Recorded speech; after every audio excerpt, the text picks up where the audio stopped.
This video is brought to you by my two books, Practical Music Theory for the Rock Guitarist and The Blues Guitar Bible. Want to learn about modes, harmony, scales, chord substitution and keys? Or maybe you're interested in supercharging your blues guitar rhythm and lead chops. Whatever you're interested in, I guarantee you will be hitting the fast lane to progress with either of these works. Both feature video demonstrations and tutorials, loads of tabs and jam tracks to play along with, and I promise you, everything is explained in crystal clear plain English. Check out the links in the description for more details. Hello chaps, welcome once again to John Robson Guitar Tuition. As always, I do hope you're well. Today is Tuesday, it's also Christmas Eve, so I thought I'd do a special Christmas Eve edition of the Top 5 Tuesday slot. Today what I'm going to be talking about are my 5 favourite pieces of gear that I've reviewed in the past 12 months. Well, I say pieces of gear, shall we say products and or services. The reason I say that will become quite obvious when we look at the first one on the list, which is Agaraj stainless steel frets.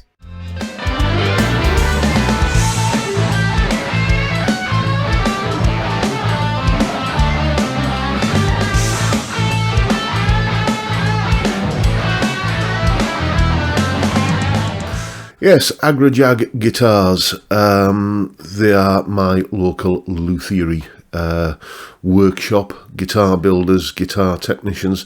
The main guy there is a chap called James, and he is an absolute wizard when it comes to building and setting up guitars. One guitar that very nearly made the list for this year was the... let me find it, was this beautiful Corvus guitar, which I'm going to put up on screen right now. Here it is. You should be seeing that in the corner of the screen. This is a guitar that James built and is raffling off, I should say, for charity. And you know when you pick up a guitar that just feels absolutely perfect, you know, you can feel that just every last square millimetre of it oozes the highest quality possible. Well, you know, that is very much embodied by that guitar. You may have noticed there that there's some couple of pictures of me on the on the Agaraj website, and one of Steve Cassidy as well. Both me and Steve have had work done by Agaraj Guitars. This was the guitar that I first took to James at Agaraj. I first mooted the idea of getting this the work done on this guitar with James back in December last year, and I had an injury at the time, and basically I needed to kind of get back from that, and this guitar where James swapped out the bridge pickup for me. This is just a cheap and cheerful little Artec Hot Reels humbucker, brilliant little pickup. But the main headline thing that James did for me on this guitar was put in Jescar Jumbo stainless steel frets. These Jet guitars, really, I was talking earlier on about guitars that just feel like ooze quality. If you haven't tried a Jet guitar, the necks on them feel really properly custom shop nice, and I just thought, this feels like a boutique guitar, let's make it into a boutique guitar. And you know, I'm becoming increasingly addicted to stainless steel frets, and James did such a stellar job on this guitar that he's also worked on a couple of other guitars of mine that you've seen on the channel. So yes, if you live local to me on Teesside in the northeast of England, then, and you're looking for somebody to work on your guitars, just get in touch with James at Agaraj. Put a link to their website in the description. Or even if you don't live local to me, I mean, Steve Cassidy, he's hundreds of miles away in Dundee, and he shipped his guitar to them to have the work done, and he is well, he's squeaking with delight over the job that they've done for him, much like I am. So yes, if I'm making a list of my favourite products and services that I've encountered this year, then Agaraj Guitars and their stainless steel refrets that they've done on a few of my guitars, that had to be on the list. Next. TC Electronic Jim's 45 pedal.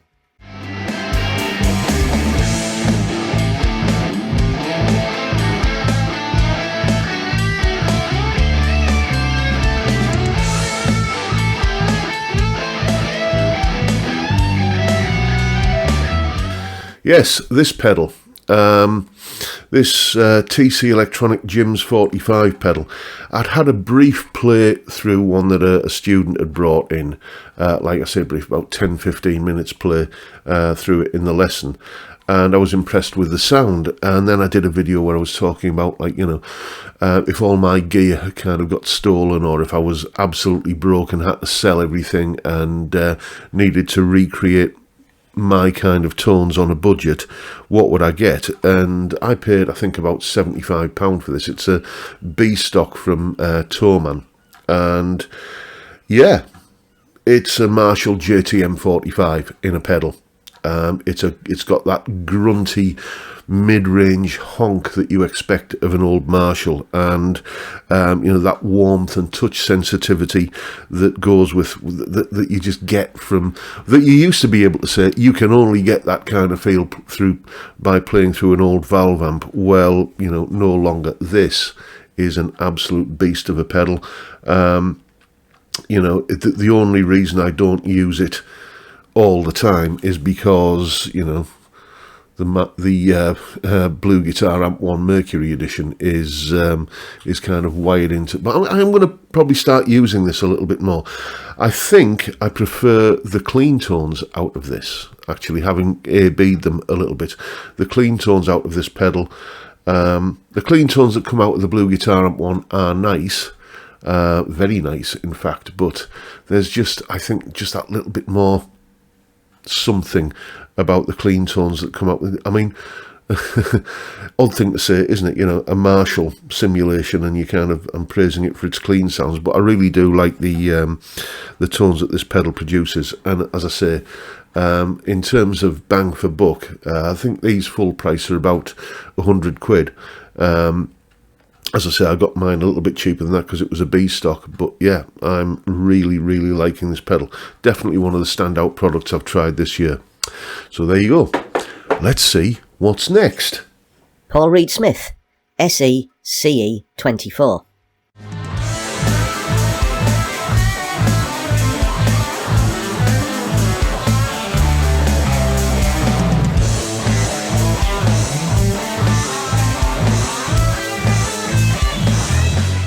Yes, I've had two of these guitars this year. I had this one, which is the one that I currently have, and its baby brother, the SE CE 24 Standard Satin. Difference was with that one that it didn't have the fancy maple veneer and it had a satin finish on the body. I think if I'd got the cherry red version of that guitar, I think I might have still kept it. But the one that I got was in this this rather, they call it turquoise, but to me it was a rather nasty shade of chemical green that I just never really bonded with. That guitar, it sounded great, good workhorse guitar, couldn't fault it, but I don't know, maybe I'm just a shallow individual and I'm swayed too much by the looks of something. Anyway, Gear for Music had a trade-in thing going on where they offered me like a properly good price for the standard satin version of this guitar, and I took that price and you know, got this one also from Gear for Music. And this being the kind of the next model up the range, it just felt like, in terms of the finishing on the neck especially, it just felt a little bit more refined. It just felt a little bit more dialed in, and just like an extra 5 minutes had been spent just doing every last little job on the guitar, and it all added up to, you know, something that I think feels and well, it doesn't sound any different, but it feels a lot nicer. Couple that with, guess where this guitar's been? Yes, this one has been to Agaraj Guitars as well. Stainless steel frets, and I got them to roll the fretboard edges ever so slightly. And, you know, it's hard to say what is my favourite guitar at any given moment in time, but this one here is certainly, you know, let's call it, it's got a slot on the podium, you know. But yeah, love this guitar. I had a PRS, a USA made S2, the S2 standard satin, before but I had to get rid of that because the injury that I sustained to my hand last year, that S2 standard satin was the guitar I was really looking forward to getting my hands on again when I got my arm out of the sling and everything, and it just didn't feel as comfortable as I remembered. I'm putting that down to the fact that I've had to adapt the way that I play around the damaged finger. But this one has got a wider neck profile, and that just makes things like playing cowboy chords just that little bit easier than on the old S2 standard satin 24. So yeah, the PRS SE CE 24, definitely a highlight of the year, had to be mentioned. And well, let's see what's next. Fender 60th Anniversary Telecaster.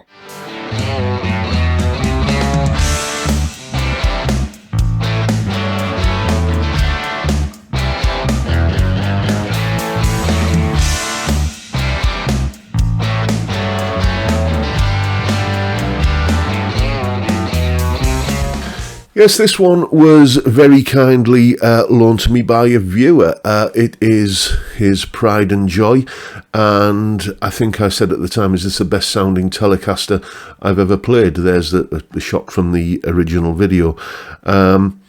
It was just a phenomenal guitar, and it broke it broke a lot of my preconceptions, really. You know, before I played that guitar, it's like, no, I don't like the 7.25 inch fretboard radius. No, I don't like 21 fret guitars. You know, and I picked that up, and it was just the most comfortable and vibrant sounding Telecaster. It also, when you look at it like that, you think a big sort of ash-bodied Telecaster, it's going to be something of a boat anchor, but it just wasn't. It was a lovely, I'm not going to say featherweight, but it was a kind of medium weight, very responsive guitar. Now, responsive, acoustically resonant, the debate about whether that makes any difference at all to the amplified tone of the guitar will rage on till the cows come home. What I can tell you is that if an electric guitar feels zingy and alive with every note, and you know, you can, even through all of this kind of padding, I can kind of feel the vibrations of the notes that I'm playing resonating through the body of the guitar. I find that an enjoyable tactile experience when I'm playing a guitar, and that affects how I play, I think. So it's whether or not it makes any difference to the amplified tone is debatable, but that remains one of the if not the best sounding Telecaster I think I've ever played. And yes, you know when you get one of those guitars that makes you start thinking, I wonder how much I could get for a kidney. Do you know what I mean? So, you know, definitely enjoyed that one. And let's see what the last one on the list is. Gibson Explorer.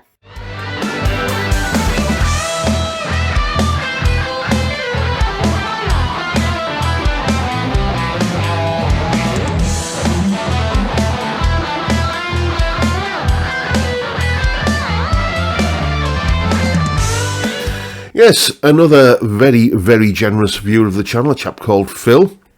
You sometimes see him on the live stream under the moniker of PFY Guitars. Won this beautiful Gibson Explorer in one of those daily guitar prize raffle things that, you know, I've spent loads of money on tickets and, you know, not won a damn thing. But, you know, a few people that I know and watch this channel have. Most famously, a chap called Andrew, who won a beautiful Black Beauty Les Paul Custom. You know, so I suppose it is worth buying a ticket, I suppose. And as I say, Phil won that lovely Explorer. Let's have another look at it. There it is. I'd love to kind of hold it up and show it to you, but sadly it had to go back to Phil. Now, I think in the video I said, would I spend this kind of money on a guitar? It's about, certainly, I think 3 or 4 grand for something like that. I can't remember the price, but certainly it's priced like a Gibson, and that's all you really need to know. And I think I concluded that no, I wouldn't spend quite that kind of money on any guitar. Well, certainly not on that guitar. But it's a beautiful guitar, and I've been sort of quietly snuffling around eBay and various other online places where you buy and sell guitars to see if there are any used ones that would be within my price range. Sadly, nothing to report yet on that, but a beautiful guitar. First time I think I'd ever played an Explorer as well, and much more comfortable and ergonomic than I expected an Explorer to be, because it's pointy and kind of angular, and isn't it? And you don't tend to think of pointy, angular shaped guitars as being things that are accommodating and comfortable, but that one was, and it sounded absolutely fantastic. If you want to see the original videos of all of these products, and I'll stick the links in the description below. But that is very much it for today, folks. Those are, after much consideration and deliberation, my 5 favourite things that I've reviewed or had my hands on or encountered, shall we say, of a guitar-related nature throughout 2024. Let me know what your thoughts on this list are. Let me know what your favourite things of the year are, either things that I've reviewed or, things that you've seen reviewed elsewhere, or things that you've owned in the past 12 months. What are the standout items for you, is what I'm saying. But that is pretty much the video for today, folks. If you've enjoyed what me blethering on for the last however long it's been, then please hit the subscribe button and the notification bell if you haven't already done so, and why not drop me a like as well while you're at it. Tomorrow being Christmas Day, I'm going to do the usual kind of what's becoming a bit of a Christmas tradition now, Christmas Day live stream, 1 PM UK time. Basically the same as the Friday live streams that I do every week. There won't be one this week, by the way, because I take the week off between Christmas and New Year, just some downtime and just chilling out. So I will be back with normal service resumed on the 2nd of January, which I believe is a Thursday. Just normal. I haven't a clue what that video is going to be yet, but there'll be something going up, and then we'll be back into the regular swing of things. But the next time you see me will be tomorrow on, as I say, Christmas Day for a live stream. So I hope you can all join me there, and we'll kind of have a beer and compare notes on what Santa brought us. And, it should be a laugh, shouldn't it? That's the main thing. But with that, I'll say thank you, everyone, so much for watching over the past 12 months. Thank you for your time. Look after yourselves, folks. Stay well, stay safe, and above all, stay sane. And Merry Christmas. I'll see you tomorrow. Bye for now.